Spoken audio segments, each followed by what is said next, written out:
2010 میں آیا تھا پاکستان۔ یہ بات کنٹینیوس ہو چکی ہے، چلتی جا رہی ہے کہ وہ آیا ہی نہیں ہے، لیکن وہ 10 میں آیا تھا، مگر اس کی بیوی نے جھوٹ بولا تھا۔ مگر پھر بھی آپ دیکھتے ہیں کہ ہیٹرز جو ہیں وہ مسلسل ستارہ کو وہی زی کا خطاب سے نوازتے ہیں اور مسٹر زی کو ایج دیتے ہیں۔ وہ یہ بھی نہیں سوچتے کہ وہ مسٹر زی مسز زی کے ساتھ گھوم رہے ہیں، پھر رہے ہیں، ایش کر رہے ہیں۔ بیوی کو کوئی پرواہ نہیں ہے کہ جس پر میں نے اتنا گندا الزام لگایا تھا، میں اس کے ساتھ فارم ہاؤس جاتی ہوں، خرگوش دیکھتی ہوں، مرغیوں کے انڈے جمع کرتی ہوں، بھیڑ بکریوں کو دیکھتی ہوں، درخت سے پودوں سے ٹماٹر، ہری پیاز اور اس طرح کی چیزیں، کھمبیاں وغیرہ توڑتی ہوں،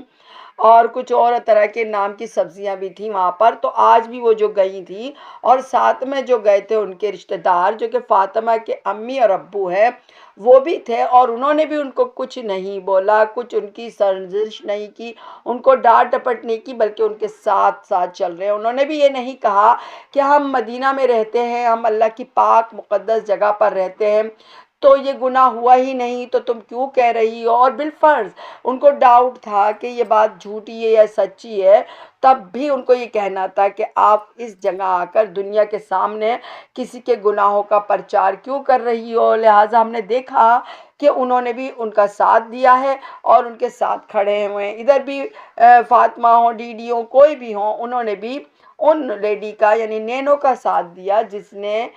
صدمہ اور اس کے ہسبینڈ کا ساتھ دیا تھا۔ یعنی سب طرف سے سب نے ہی صدمہ اور مسٹر زی کو سپورٹ کیا، اور آج ہم دیکھتے ہیں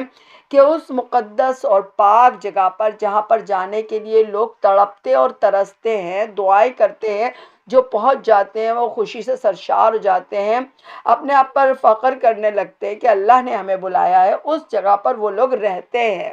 اس جگہ پر رہتے ہیں۔ ایک 6 کمروں کا 7 کمروں کا اپارٹمنٹ ان کو مل گیا ہے، ان کی مدد کی گئی، لوگوں کی طرف سے ان کو فنڈ ملے، ان کو عیش کی زندگی مل چکی ہے۔ فارم ہاؤس کو کہ زمین ان کی نہیں ہوگی، لیکن وہاں پر اتنا تو کچھ مزہ ہے نا کہ یہ اپنی کھیت کھلیان کی چیزیں بھی کھا سکتے ہیں، انڈے مرغی گوشت بھی کھا سکتے ہیں۔ ان کو دنیا کی ہر نعمتوں سے نواز دیا گیا ہے، اور ان کو بے حسی سے بھی نواز دیا گیا ہے کہ جس کو یہ گالم گلوچ دیتے ہیں، جس کو یہ گندا کرتے ستارہ کو، اسی کی یہ کاپی کرتی رہتی ہیں، کاپی کیٹ ہے، ہر چیز اے ٹو زیڈ اس کی کاپی ہوتی ہے۔ تو یہ سب چیزیں دیکھ کر صدمہ والے تو اس کو سپورٹ کرتے ہیں، وہ تو کرتے رہیں گے کیونکہ ایک ٹولہ ہے یہ، لیکن یہاں پر ستارہ سپورٹرز بہت ڈس اپوائنٹڈ ہوتے ہیں کہ یا اللہ ان کو تو عیش مل رہے ہیں، ان کو تو کچھ بھی نہیں ہو رہا، مزے کر رہے ہیں، ان کو لوگ ویوز دے رہے ہیں، ان کے سبسکرائبرز بڑھ رہے ہیں، ان کے مزے ہو رہے ہیں، یہ کیا ہو رہا ہے؟ ان کو تو نکل جانا چاہیے یہاں سے، ان کا قلع قمع ہو جانا چاہیے۔ اس سلسلے میں ہمیں پتہ ہے کہ سپورٹرز نے کتنی کوششیں کی ہیں کہ اس گندے لوگوں کا خاتمہ ہو، اور کسی نے سمجھانے کی بھی کوشش کی ہے کہ یہ لوگ سیٹ ہو جائیں، اور لیکن ہم نے کیا دیکھا کہ کچھ بھی نہیں ہوا، نہ تو یہ سمجھے اور نہ ہی ان لوگ کو کیا ہوا کہ ڈاؤن ہوا ہو ان کا چینل، بلکہ ان کے چینل نے ترقی کی ہے۔ مطلب یہ ہے کہ اللہ تعالیٰ نے ان کی پکڑ کر چکے ہیں، اور اللہ تعالیٰ نے ان کو ڈھیل دے دی ہے، اتنی ڈھیل دے دی ہے کہ ان کو ہوش ہی نہیں ہے کہ ہم نے کتنا بڑا گناہ کیا، اس کی سزا کتنی بڑی ہے۔ وہ بڑے مزے میں ہے اور اپنی عیش کی زندگی میں مست ملنگ دکتئی بنے ہوئے ہیں، اور ڈاڑا دل دتنگ دکتائی کر کے یہ لوگ خوب مستیاں کر رہے ہیں، ان کے دن رات مستیوں میں، شاپنگز میں، اور فارم ہاؤس میں، اور اسلام کے نام کو یوز کرنے میں کہ میں ادھر گئی، مبارک رمضان آنے والے ہیں، شعبان ہے، یہ وہ مقدس مہینوں کے نام لینا، اپنے آپ کو بڑا اچھا مسلم سمجھنا، یہ سب اور سب ان کی آنکھ پر پٹی بن گئی ہے، اور ان کو ڈھیلا چھوڑ دیا گیا ہے کیونکہ ان کی سزا مقدر ہو گئی ہے۔ اگر ان کی سزا مقدر نہ ہوتی تو میں بھی آپ کو ایک واقعہ بتاتی ہوں۔ ایک صاحب تھے جو سانیہ ماڈل ٹاؤن کے ایک اہم کردار تھے، جنہوں نے گاڑیوں کے شیشے توڑے تھے اور پھر وہ جیل بھی گئے تھے۔ اب اس وقت ان کی حالت بہت ہی تباہ حال ہے، ان کے دماغ میں بھی کچھ اس طرح کی رسولی ٹائپ کی کچھ ہے، وہ بہت ہی ان کی تباہ حالت ہے، اور بیڈ پر پڑے ہوئے ہیں، اسی میں پیمپر ہے۔ پہلے تو ان کو نالی سے کھانا دیا جاتا تھا، اب بہرحال تھوڑے بہتر ہوئے، لیکن بول نہیں سکتے، سب سنتے ہیں لوگوں کی۔ ان کو لوگ آ کے بیٹھ کے کہہ رہے ہیں ان کو عبرت کا نشان ہے، ان کو سزا ملی ہے، وہ رو رہے ہیں۔ تو یہ ان کی سزا اگر ان کو ملی ہے تو یہ ان کی پکڑ اس دنیا میں ہو گئی، اللہ نے ان کو موقع دے دیا توبہ کرنے کا، کیونکہ اب وہ لیٹے ہیں، اس تکلیف اذیت میں ہیں، وہ اللہ سے معافیا مانگ رہے ہوں گے۔ اور ہو سکتا ہے جن لوگوں کا دل دکھایا ہو انہوں نے، وہ بھی ان کی یہ کنڈیشن دیکھ کے، کٹر دل شاید معاف نہ کرے لیکن بہت سے دل تو نرم ہوتے ہیں جو ان کو معاف بھی کر دیں گے۔ تو یہ ہوتی ہے ایک طریقہ کہ ان کو سزا ملی ہے، اگر کہ سزا ملی ہے تو پھر بھی ان کو موقع بھی ملا ہے معافی کا۔ لیکن ان کو جو ہے صدمہ ہے، ان کے گروپ ہے وہ آرام سے عیاشی کر رہا ہے، مستیاں کر رہا ہے، عیش کوشی میں مصروف ہے، یعنی کہ اس کو ڈھیل دی جا چکی ہے۔ تو کوئی بھی ڈس اپوائنٹڈ نہ ہو، سپورٹرز اس بات کو مد نظر رکھے کہ یہ صدمہ کے عیش نہیں ہے بلکہ آخرت کی مصیبتیں ہیں۔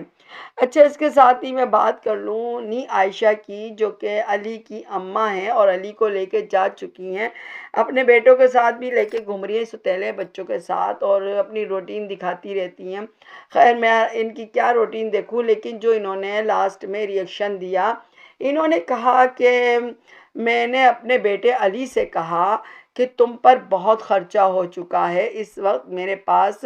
جو میرا خرچے ہوتے تھے اس سے زیادہ ہوا ہے۔ مجھے یہ بات بہت عجیب سی لگی، وہ ایک چھوٹا بچہ ہے، چلو ایک بچہ ٹین ایجر کا بھی ہو تو پھر ہم اس سے یہ بات کہہ سکتے ہیں کہ دیکھو بھائی 14 15 یا 16 سال کا ہو تو ہم اس کو کہہ سکتے ہیں کہ دیکھو تمہارے خرچے بڑھ گئے ہیں اور یہ مجھ پر اتنے خرچے ہو چکے ہیں، تو تم اپنا خیال رکھو اور اپنے اتنی ڈیمانڈ نہ کرو اگر وہ بچے کر رہے ہو۔ لیکن یہ تو چھوٹا بچہ ہے اور میں سمجھتی ہوں شاید کہ یہ ڈیمانڈ کرتا ہو، اس بچے کو یہ بتایا جا رہا ہے، ابھی ابھی لے کر آئی ہیں اس کو، ابھی ابھی چند ہفتے ہوئے ہیں اور اس کو بتانا شروع ہو گئی ہیں کہ بیٹا میرے بہت زیادہ خرچے تم پر ہو چکے ہیں، میں بڑی بچت سے چلتی تھی، میرا بچت ڈاؤن ہو گیا ہے، اور یہ ہے اور وہ ہے۔ وہ بچہ کیا سوچے گا؟ وہ بچہ کہے گا جب میں باپ کے پاس رہتا ہوں تو وہاں پر میں الگ ذلیل و خوار رہتا ہوں، اور رہتا تھا تو چلو پہلے کی بات پھر بھی تھی، اب تو باپ صاحب نے اور اپنا جو حرکتیں دکھائی ہیں وہاں سے اٹھ کے چلے ہی گئے، اور دو چھوٹی بچیاں جو بیمار ہوئی ہیں کچھ اس کی پرواہ نہیں ہے، چاہے کہ ان کی ملی بھگت ہو، لیکن اس وقت بچے ہی سفر کر رہے ہیں۔ تو وہ بچیاں سفر کر رہی ہیں تو اس سے علی نے بھی کیا ہے، تو علی کیا سوچے گا کہ میں جب یہاں آتا ہوں تو نہ صرف مجھے نیچے بھی لٹایا جاتا ہے جیسے ڈی ڈی نے کہا، اور پھر یہاں پر اب مجھے اپنے منہ سے نی عائشہ کہہ رہی ہیں اپنے علی جان سے کہ تم پہ زیادہ خرچے ہو گئے ہیں، اور پھر ساتھ میں عوام سے ایک طرح سے فنڈز کی اپیل کرتی ہیں، ایک طرح سے بھیک مانگتی ہیں۔ میں اسے یہی کہوں گی، کیونکہ یہ کہنا کہ میں اس طرح بچت کرتی تھی، اس طرح بچت کرتی تھی، مجھے فلاں فلاں اس طرح امی دیتی تھی، ابو دیتے تھے، میری بچت کی عادت ہے، میں طریقے سے چلتی ہوں، سلیقے سے چلتی ہوں، میں اپنے بچے کو اچھی زندگی دینا چاہتی ہوں، اچھی تعلیم دینا چاہتی ہوں، اور آپ لوگ کی دعائیں رہیں تو